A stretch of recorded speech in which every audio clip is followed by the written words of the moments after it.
Cláudia Valéria de Souza Rissardo é mãe de Camila, Eduardo e Mel. Ela tinha 45 anos e trabalhava em uma padaria com a ajuda dos filhos. Após 28 anos de casamento, ela descobriu traições do ex-marido e, em menos de uma semana, foi morta no dia 21 de outubro de 2025. A Cláudia, a gente conheceu ela assim. Nós compramos uma casa que era em frente ao estabelecimento comercial dela, a Padaria Verona. Então, todo dia de manhã, antes de ir para o trabalho, antes de vir para o escritório, a gente tomava café lá. A Cláudia me liga numa quinta-feira que antecedeu os fatos da morte dela. E, desesperada, Eurípides, eu preciso da tua ajuda porque a gente está numa dificuldade financeira muito grande, tu sabe, não é novidade. E o José, nós descobrimos no telefone, os meninos descobriram, que ele está gastando mais de R$ 1.200 por semana com site de pornografia, com sites de relacionamento.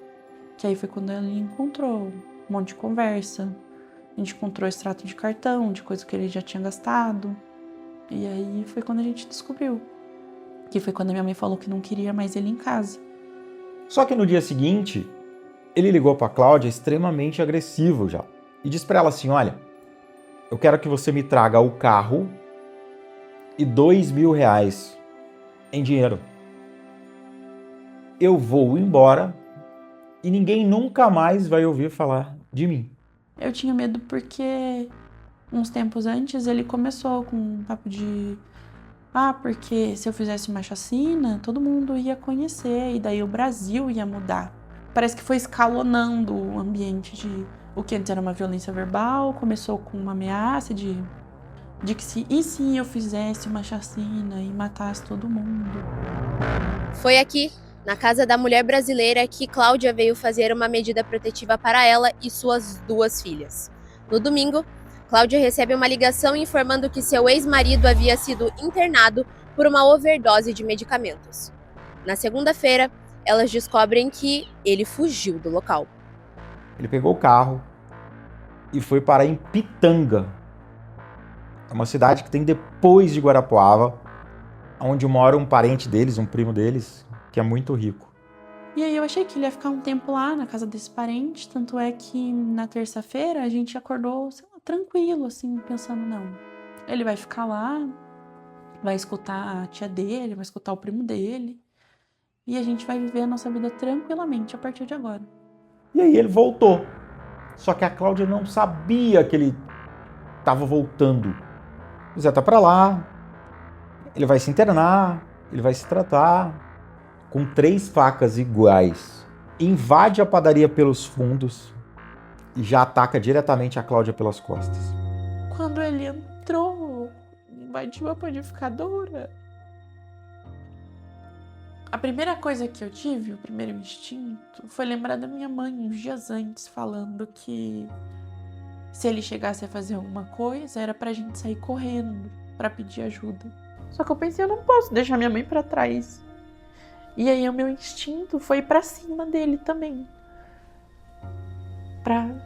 Não sei, eu achei que eu pudesse fazer alguma coisa que eu pudesse impedir.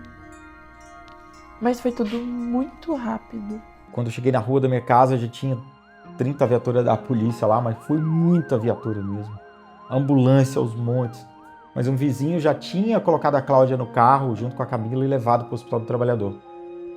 Mas segundo a policial que chegou primeiro na ocorrência, foi a primeira viatura que chegou minutos depois, ela já estava em C4. Já estava em óbito. Nossa reportagem entrou em contato com a defesa do acusado, mas até o momento da publicação desse material não recebemos uma resposta.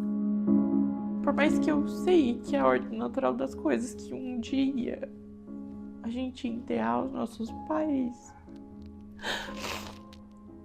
mas eu achava que a gente ia enterrar quando ele tivesse o cabelo bem branquinho, que já tivesse passado muito tempo. E não da forma que foi. De que a vida dela foi ceifada, parece. De que ela foi antes do que ela deveria ir. Eu sinto falta de abraçar ela. Eu sinto falta do cheiro dela. Eu sinto falta da textura do cabelo dela. E eu tenho muito medo de esquecer dessas coisas. De de esquecer que eu quero o cheiro dela, de esquecer como que era o aconchego, de como o meu rosto encaixava perfeitamente no ombro dela. Eu tenho medo de esquecer dessas coisas. Porque ela não tá indo velhinha. Ela foi tirada da gente.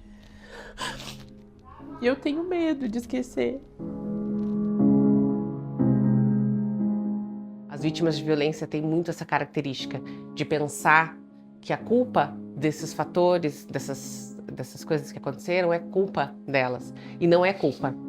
Que era importante elaborarmos uma lei de uma proteção aos órfãos do feminicídio.